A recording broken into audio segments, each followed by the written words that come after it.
1975 से 1976 तक की इमरजेंसी भारत के इतिहास में एक महत्वपूर्ण और विवादास्पद घटना है। इस दौरान भारत में आपातकाल की घोषणा की गई थी, जिसके तहत कई नागरिक अधिकारों को निलंबित कर दिया गया था।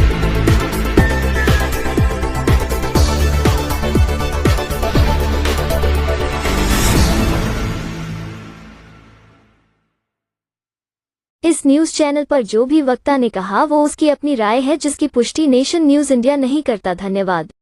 बढ़ते बढ़ते बिहार तक पहुंची, दिल्ली तक पहुंची। मेरे को याद है मार्च 1975 के अंदर दिल्ली विश्वविद्यालय के अंदर जयप्रकाश नारायण जी की सभा हुई। उस समय मैं भी मंच के ऊपर था और जितनी दूर तक नजर जाती थी छात्र अध्यापक ही नजर आते थे। पूरा ऐसे लगता था कि पूरा कैंपस जयप्रकाश जी को और उनके संपूर्ण क्रांति के आह्वान को सुनने के लिए जुड़ा हुआ है। हालांकि अखबारों के अंदर इस चीज को लेकर चर्चा होनी शुरू हो गई थी कि शायद सरकार आपातकाल की घोषणा करे या कुछ और ऐसे ड्रास्टिक मेजर्स ले या रिप्रेसिव मेजर्स ले, पर पुराने इतिहास और उसको देखते हुए किसी को ऐसी उम्मीद नहीं लगती थी कि इस तरह से कुछ होगा। और इसलिए किसी भी संगठन ने, इवन जयप्रकाश जी ने भी और जो बाकी लोग जो आंदोलनरत थे और आंदोलनों के साथ लंबे समय से जुड़े रहे थे, किसी ने भी इस चीज के बारे में कल्पना भी नहीं की और ये भी नहीं सोचा कि अगर ये लागू किया जाता है तो क्या किया जाए, कैसे करके विरोध किया। आपातकाल लागू हुआ और उसके अंदर बहुत सारे लोग थे जिन्होंने, जो लोग बाहर रह गए थे उन्होंने उसके विरुद्ध संघर्ष किया, एक लड़ाई लड़ी। फांसीवाद का चेहरा बेनकाब हुआ हिंदुस्तान के लोगों के सामने भी। एक जो काफी बड़ा सेक्शन जो ये मानता था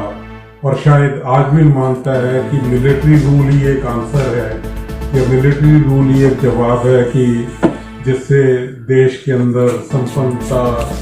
और शांति कायम रह सकती है,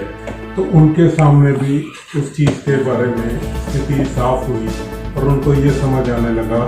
कि जहां पर भी एक छत्र और एक तंत्र होता है कि वहां पर किस तरह से अत्याचार होते हैं। आज की इस बैठक में भी कई लोग ऐसे शामिल हैं जो उस समय के ऊपर उस संघर्ष के अंदर शामिल रहे। पंचोली जी हैं, डॉक्टर सराया हैं और बहुत सारे साथी हैं, मैं भी हूं कि मेरे को भी उस समय कुछ समय जेल में बिताना पड़ा। पर एक चीज उसने ये जरूर सिखा दी कि आपको इस तरह के हालात के लिए पहले से तैयारी करनी चाहिए और आपको ये मानकर चलना चाहिए कि कोई भी सरकार जो आएगी, कोई भी व्यक्ति जो सत्ता में आएगा, उसकी ये कोशिश होती है कि अब सारी पावर को अपने हाथों में कंट्रोल किया जाए, कि पावर को, की सत्ता को संभाले रखने के लिए और कि जो भी रिप्रेसिव मेजर्स लिए जा सकते हैं उनको लिया जाए। हो सकता है आप में से कुछ लोग मेरी बात से सहमति ना रखें, पर जो लोग सहमति नहीं भी रख रहे, देखो प्रिकॉशन लेने में तो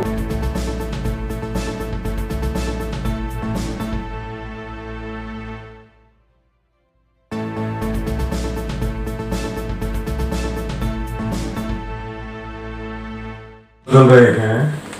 और पिछले विशेष तौर से 10-11 साल में जो हम लोगों ने देखा है तो ये है कि हम लोग भी सीख रहे हैं और सरकारें भी सीख रही हैं। अब उन्होंने भी सोचा कि हम आपातकाल की घोषणा करेंगे तो ये है कि लोग शायद खिलाफ हो जाएंगे और जो है क्यों ना एक एक करके और अधिकार लिए जाएं, एक एक करके अधिकारों को छीना जाए। अब उसमें एक बहुत बड़ा हिस्सा ये है कि जो मीडिया की स्वतंत्रता है उसके ऊपर हमला करना। जो साथी उन दोनों में एक्टिव थे उनमें से कईयों ने देखा होगा कि उस समय तो आपका जो है इस तरह से विजुअल मीडिया, सोशल मीडिया नहीं था, तो अखबार ही छपते थे, पर अखबारों के फ्रंट पेज ने पूरा ब्लैंक रख के उस पर लिखा सेंसर, जो उनके अपनी तरह से विरोध करने की एक वो थी। आज के समय के अंदर कोई फॉर्मल आपातकाल उस तरह से घोषित नहीं है, पर हम लोग देख रहे हैं कि कितने ही जर्नलिस्ट जो इसके खिलाफ आवाज उठाते हैं उनको गिरफ्तार किया गया। उनके जो सोशल मीडिया हैंडल्स हैं